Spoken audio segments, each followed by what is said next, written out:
सीधे रुख करते हैं गोरखपुर का, जहां पर मुख्यमंत्री योगी आदित्यनाथ कन्या पूजन के बाद तमाम बातें कह रहे हैं। सुन लेते हैं उनका क्या कुछ कहना है। हम लोगों ने संपन्न किया है।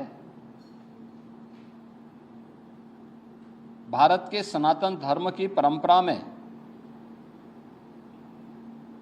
मातृशक्ति के प्रति,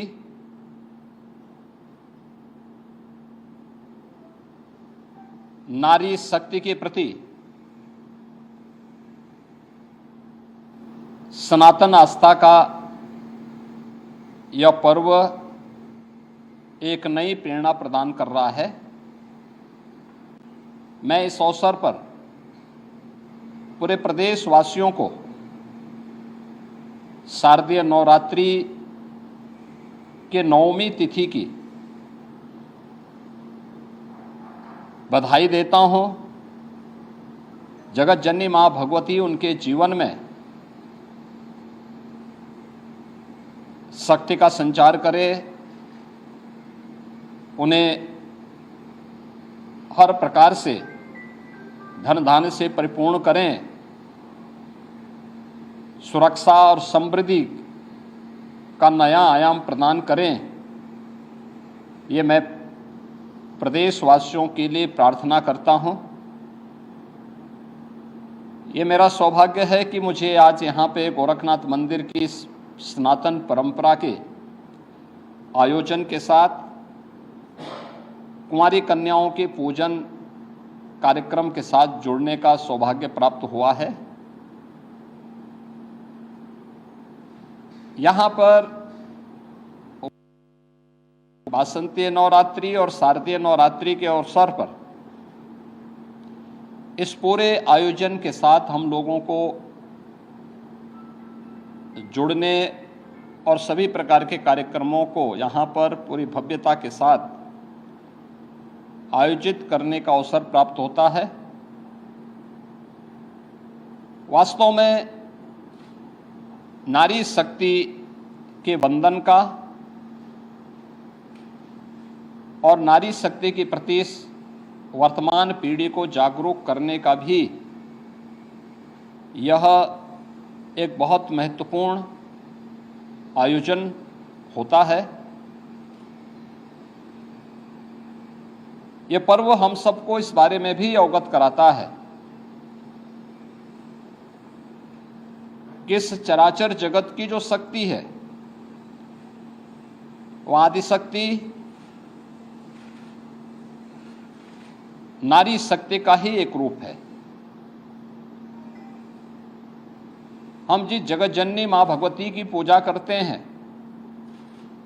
वह नारी शक्ति के प्रति, मातृशक्ति के प्रति हमारे मन में आदर और श्रद्धा का भाव उस शक्ति के जागरण के साथ साथ उस शक्ति के प्रति हम सभी को आग्रही भी बनाता है। जिस परंपरा में इतना पवित्र भाव मातृशक्ति और नारी शक्ति के प्रति रहा हो, स्वाभाविक रूप से ये श्रद्धा और सम्मान का भाव ऐसे ही नहीं रहा होगा। यह उन सभी बातों को लेकर के रहा होगा, क्योंकि जीवन के किसी भी पक्ष को लेकर के अगर हम देखेंगे तो नारी शक्ति के बगैर जन जागरण के प्रति, उसके बगैर इस सृष्टि की कल्पना भी नहीं की जा सकती है। और इसीलिए भारत की सनातन परंपरा ने हर पवित्र कार्य को, हर पवित्र वस्तु को नारी शक्ति के किसी न किसी रूप में रख करके वर्तमान और भावी पीढ़ी के लिए एक नई प्रेरणा प्रदान की है।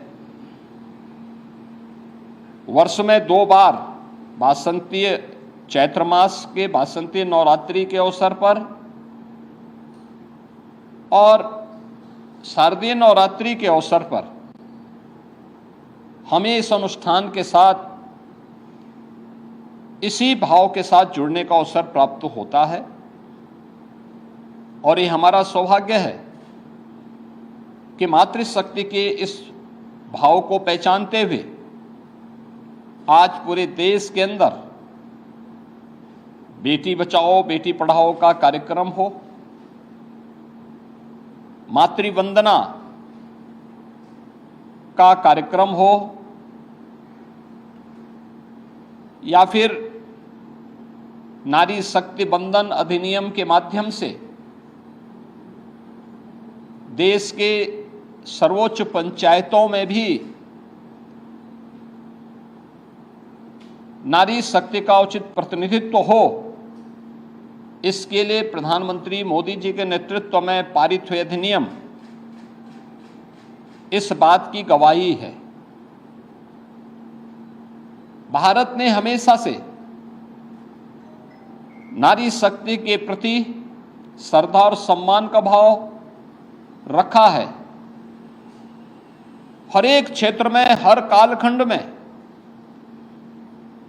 भारत की परंपरा ने नारी शक्ति को सम्मान दिया है, उनके प्रति श्रद्धा का भाव रखा है और आज भी जीवन के प्रत्येक क्षेत्र में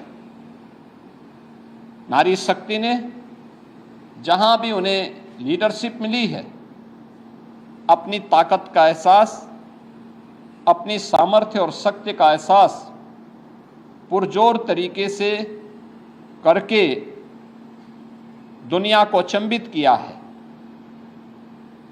इस अवसर पर शारदीय नवरात्रि के अवसर पर हम लोगों ने प्रदेश के अंदर भी